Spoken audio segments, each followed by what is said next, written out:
Ya, saya mulai. Assalamualaikum warahmatullahi wabarakatuh. Waalaikumsalam Waalaikumsalam warahmatullahi warahmatullahi wabarakatuh. Selamat siang teman-teman pendidik, guru, penggerak. Siang. Apa kabarnya hari ini? Sehat semua? Baik. Luar biasa.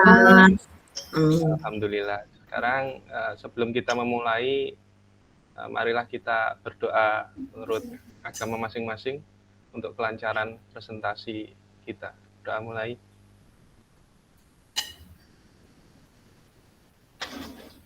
Selesai. Sebelum memulai acara ini, presentasi saya akan melakukan ice breaking. Ice breakingnya nggak kayak kemarin karena dihapus sama Bu Miming, jadi berubah ice breakingnya. Ice breakingnya saya minta teman-teman menirukan saya menyanyikan lagu-lagu anak-anak dulu yang apa ya? Itu. Pokoknya ikuti kata-kata saya dan ikuti tangan saya, ya. Kita mulai. Lingkaran kecil, lingkaran kecil, lingkaran besar. Diberi lengkung, diberi lengkung, diberi lengkung. 6, 36.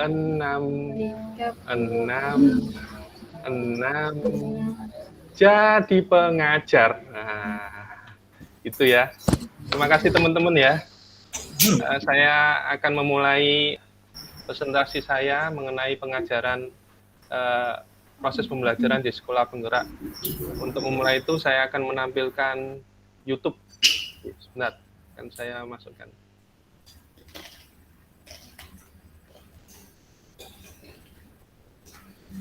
Ini berhubungan sama tokoh pendidikan kita, yaitu Ki Hajar Dewantara. Kita simak bareng-bareng.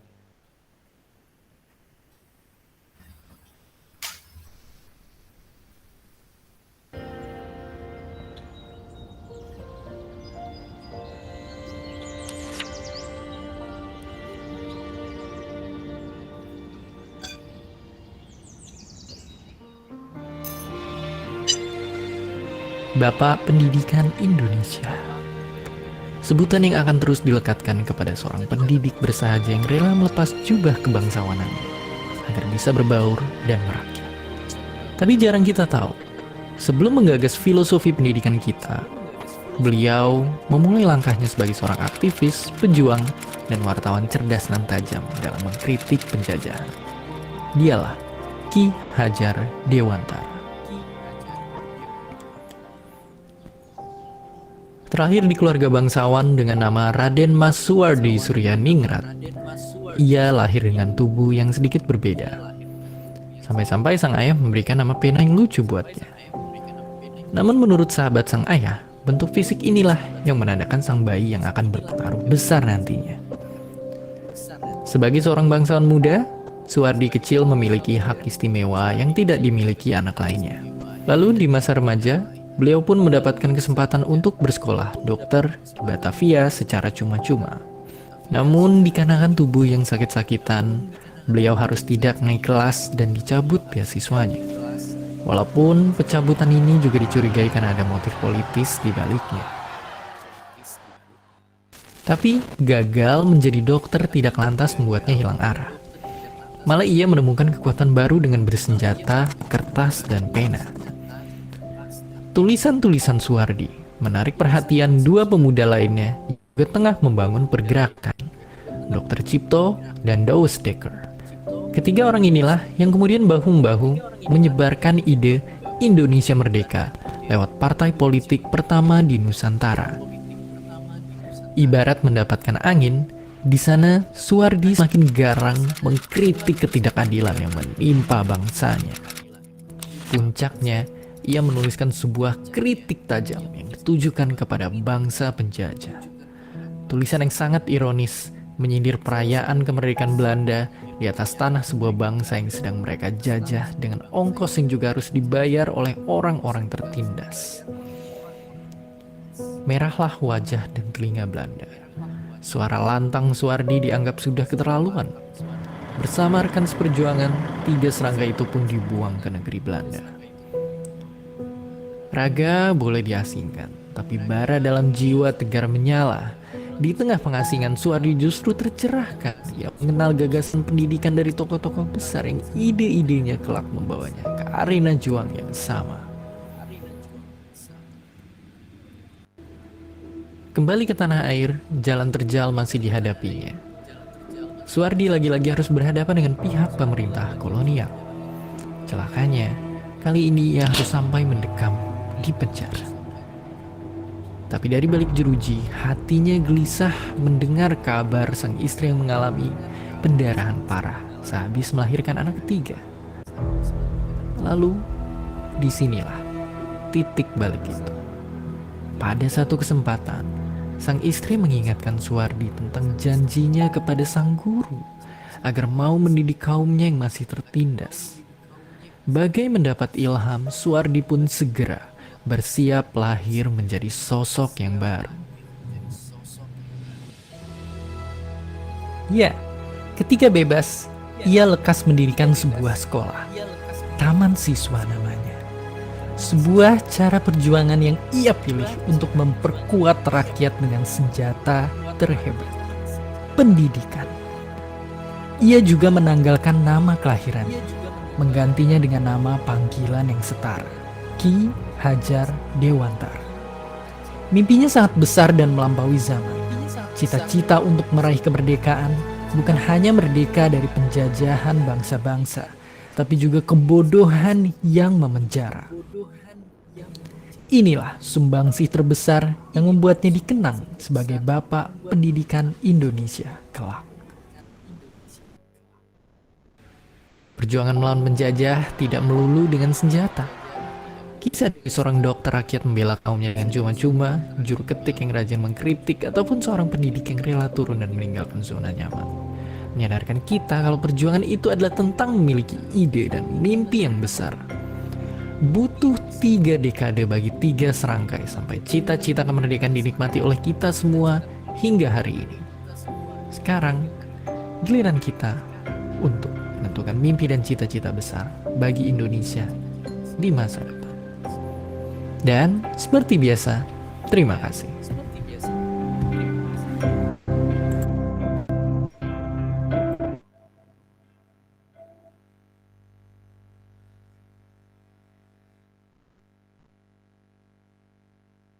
Ya, itulah sosok Ki Hajar Dewantara yang sangat menginspirasi sekali. Punya mimpi, mimpinya terwujud selama 3 dekade. Selama 30 tahun, mimpinya baru terwujud. Itulah sosok dari Ki Hajar Dewantara. Nah, habis ini saya akan mempresentasikan sebagian metode atau pengajaran dari Ki Hajar Dewantara.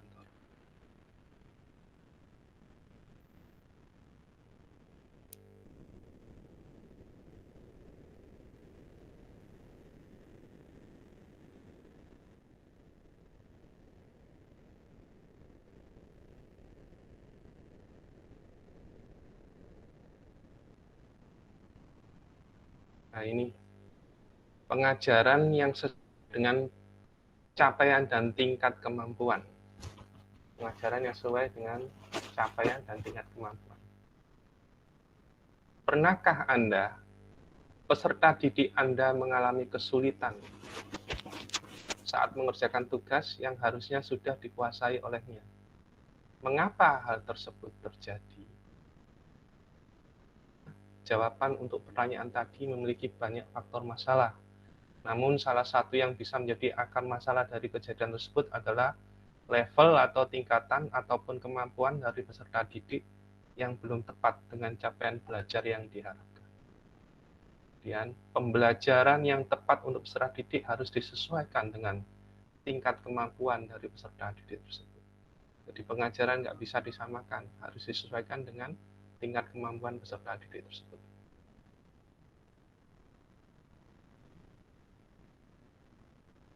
Kemudian tujuan pengajaran mudah-mudahan ini adalah penguatan kemampuan numerasi dan literasi. Jadi serta pengetahuan pada mata pelajaran yang menjadi capaian pembelajaran. Dan peserta didik tidak terikat pada tingkatan kelas, namun dikelola pada fase. Fase-fase itu berdasarkan tingkatan juga ada SD, SMP, SMA. Kalau di SMA, SMK, fase E di kelas 10, kalau kelas 11 dan 12 itu fase F. Kemudian setiap fase atau tingkatan tersebut mempunyai capaian pembelajaran yang harus dicapai. Pembelajaran secara didik akan disusun mengacu pada capaian pembelajaran tersebut, namun disesuaikan dengan karakteristik, potensi, serta kebutuhan peserta didik. Potensi itu paling penting. Setiap anak saya yakin punya potensi masing-masing. Kemudian kemajuan hasil belajar akan ditentukan berdasarkan evaluasi pembelajaran. Peserta didik yang belum mencapai capaian pembelajaran di fasenya akan mendapatkan pendampingan oleh pendidik untuk bisa mencapai capaian pembelajaran. Pendekatan ini sudah digunakan di beberapa negara antara lain India, Kenya, dan Australia. Pada penelitian di India, 200 sekolah mengikuti program melatih kemampuan membaca.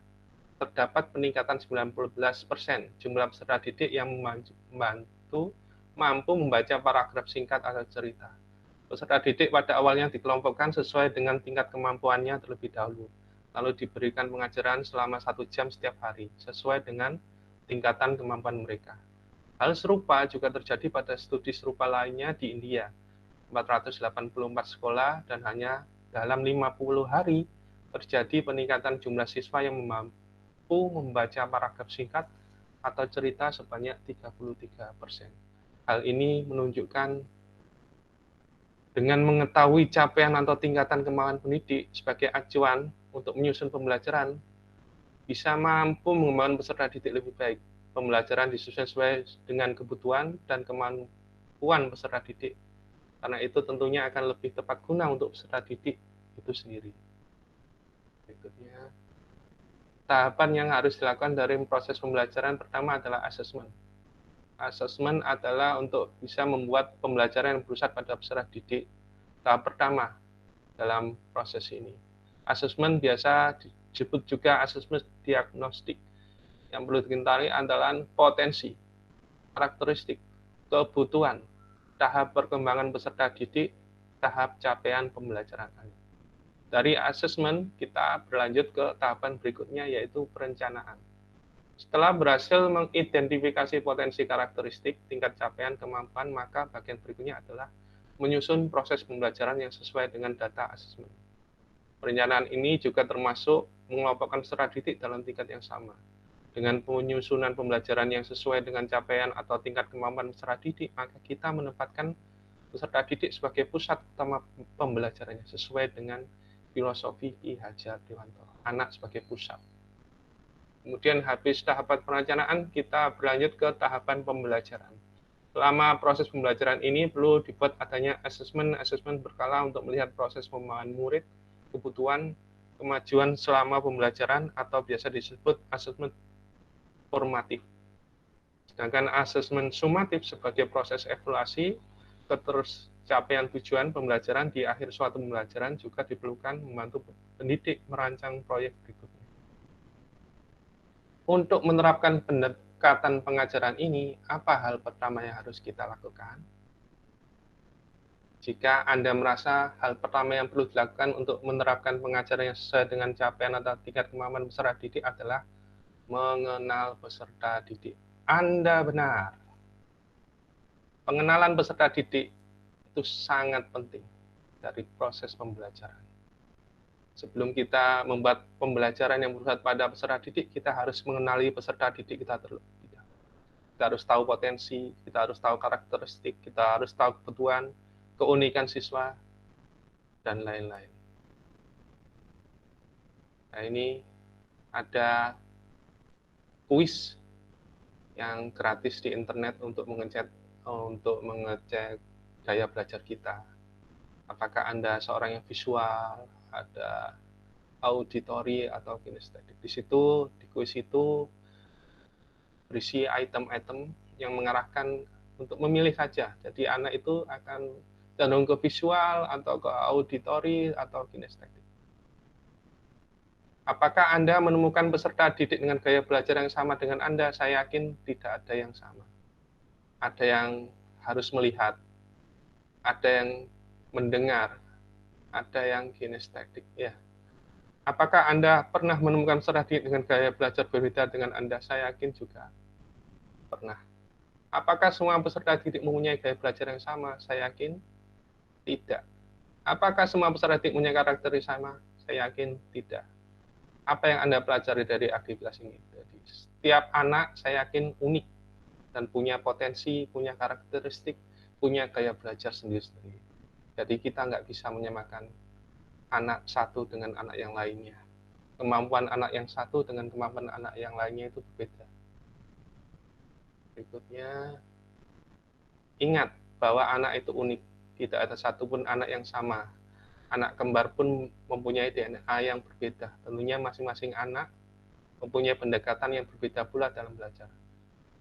Apa yang dikenali terkait peserta didik juga beragam. Tidak hanya terkait dengan gaya belajar saja, bisa berupa sesuatu yang sifatnya kognitif. Kita nggak bisa, katanya Ki Hajar Dewantara ya, kita nggak bisa menanam jagung dengan bibit padi, atau menanam padi dengan bibit jagung. Saya yakin kalau itu jagung, tanamlah dengan bibit jagung. Kalau padi, ya tanamlah dengan bibit padi.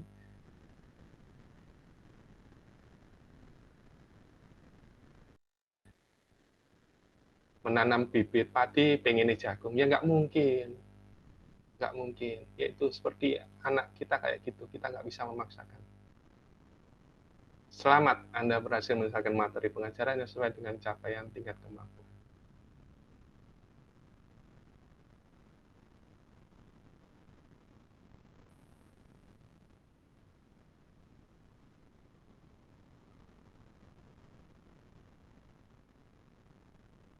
Nah, itu sebagian dari proses pengajaran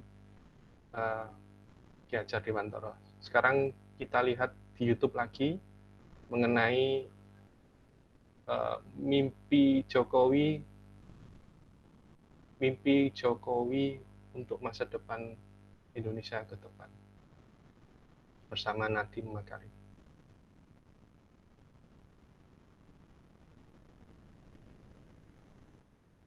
Silakan kita simak bareng-bareng.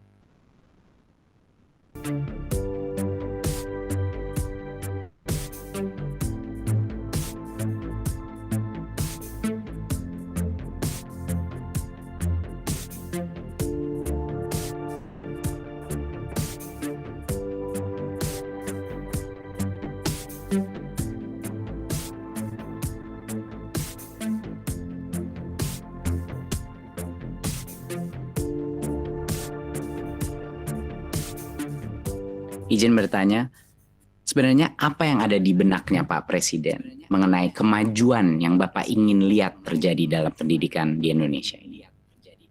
Pendidikan untuk semua. Artinya inklusif sampai ke pinggiran, sampai ke pelosok desa, pelosok tanah air. Tapi pendidikan yang berkualitas, Ya, itu kunci. yang kompetitif. Dua-duanya harus berjalan bersamaan. Ini kan yang saya tugaskan ke Mas Menteri. Justru dengan sekarang ini ada pandemi, terjadi percepatan untuk digitalisasi. Jadi kalau melihat di lapangan, proses belajar jarak jauh yang kita lakukan, menurut Mas Menteri, seperti apa? Banyak kendalanya. Banyak yang nggak punya HP, banyak yang nggak punya koneksi internet, dan kita melihat di dunia memang kualitas daripada pembelajaran itu ada penurunan.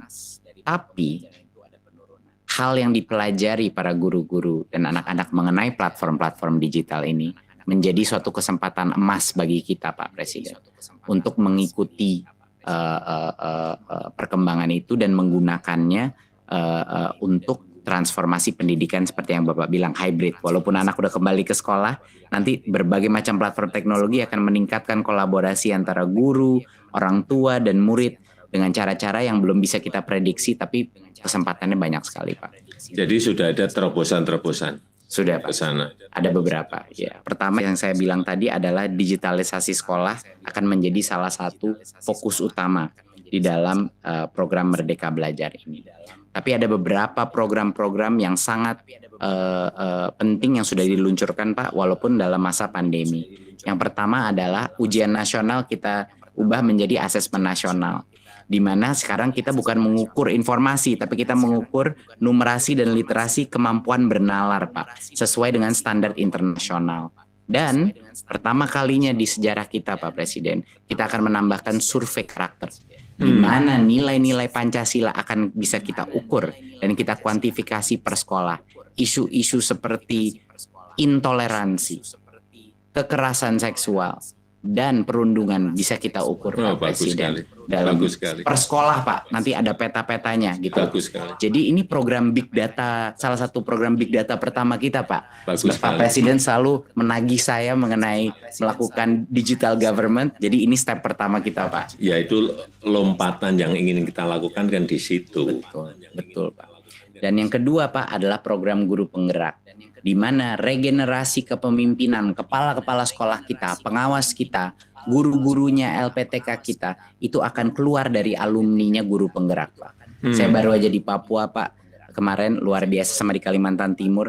Banyak dari guru penggerak yang ikut program baru 5 bulan, nangis-nangis depan saya, Pak Presiden. Mereka nangis karena apa, Pak? Mereka nangis karena menurut mereka program ini membuat mereka menyadari berbagai macam mispersepsi mereka mengenai apa artinya pemimpin di dunia pendidikan, Pak. Jadi strategi kedua kita, Pak, adalah untuk meluncurkan regenerasi kepemimpinan. Kepala-kepala sekolah kita semua bakal alumni dari guru penggerak. Ketiga, Pak, kita transformasi keuangan. Ini yang dengan dukungan Pak Presiden sangat membantu, Pak.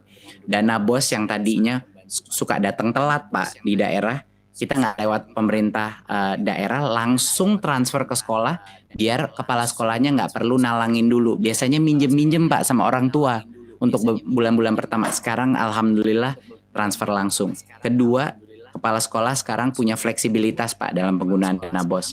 Mereka bisa gunain, kadang ada yang kebutuhannya buku, kadang kebutuhannya digital, kadang-kadang kebutuhannya masker. Adapun yang kebutuhannya perahu untuk nyebrangin anak-anak dari pulau sebelah, Pak. Iya, ini kan negara besar ya. Kebutuhan di setiap sekolah, di setiap daerah, di setiap provinsi itu pasti beragam, berbeda-beda. Betul. Jadi nggak bisa, tidak selalu kayak Pak Presiden, waktu saya pernah ngobrol sama Presiden, keseragaman itu belum tentu keadilan. Iya, betul. Itu, Pak. Dan saya mengambil nasihatnya Pak Presiden, lalu kita buat lewat kebijakan.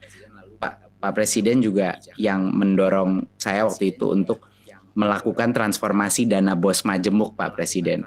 Kan aneh kan, Pak. Dulu Pak Presiden bilang sama saya, Mas Menteri, ini aneh kok jadi per anaknya di Jakarta sama per anaknya di Papua, di Pulau Maluku. Jadi setelah kita evaluasi, kita ubah, Pak Presiden. Sekarang namanya dana BOS Majemuk. Berdasarkan per anaknya itu berdasarkan indeks kemahalan. Jadi di Papua, di mana bangun ruang kelas itu 3 kali lebih mahal, ngirim buku dari Jakarta bisa 2 kali lebih mahal. Sekarang, Pak, anak-anak di kepulauan di Maluku sama Papua naik dana BOS-nya 40% sampai dengan 100%, Pak Presiden. Ya, itu yang namanya keadilan. Betul. Belum tentu keseragaman adalah keadilan. Bagaimana sekarang, Mas Menteri, mengenai infrastruktur dan teknologi untuk sekolah? Digitalisasi sekolah, Pak. Tentunya bekerja sama, berkoordinasi dengan Menkominfo, Pak, untuk memastikan bahwa sekolah menjadi prioritas untuk koneksi internet, Pak. Dari Kemendikbud kami sedang mempersiapkan program distribusi laptop terbesar, Pak, yang pernah terjadi, sehingga anak-anak kita dan guru-guru kita akan bisa mengakses, ya, dan tentunya dengan proyektor dan juga dengan WiFi router. Kapan itu? Harapannya dalam 1-2 tahun ke depan banyak sekali sekolah kita, puluhan ribu sekolah kita akan menerima paket-paket laptop, Pak. Dan juga, Pak, beberapa inovasi yang kita lakukan tentunya di Kampus Merdeka dan KIP Kuliah, Pak. Di Kampus Merdeka adalah program yang luar biasa didukung Pak Presiden, adalah untuk membuka opsi bagi perusahaan, bagi NGO-NGO untuk membuat kursus-kursus 1 semester yang akan mendapatkan full SKS bagi anak-anak mahasiswa kita. Jadi sekarang belajar bisa di mana-mana. Iya, sekarang artinya belajar itu bisa dengan siapa saja. Belajar juga bisa di mana saja. Dengan siapapun, bisa dengan perbankan, bisa dengan industri, bisa dengan UKM, semuanya bisa. Benar, setuju sekali Pak. Tapi masalahnya dulu Pak Presiden, jangka waktunya kependekan. Kalau mau magang itu cuma 1-2 bulan Pak. Dan anak-anak kuliahnya masih harus ngambil mata kuliah di universitasnya. Sekarang sudah berubah Pak. Dia akan mendapatkan full 20 SKS di dalam perusahaan tersebut.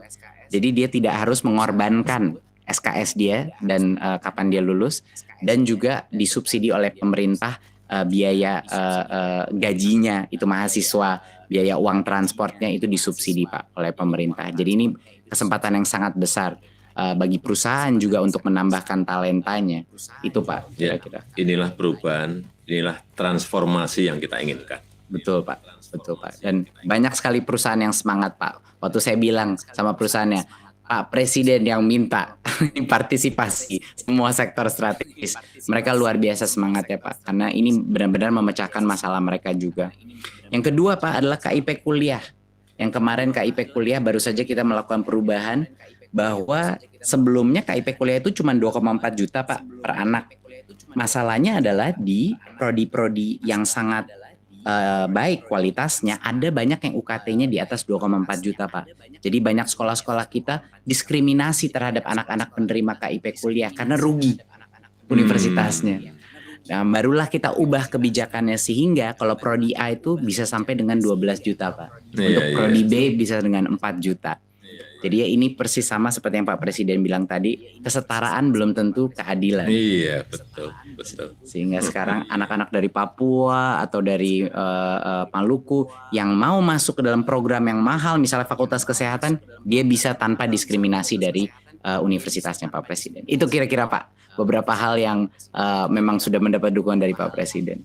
Bagus.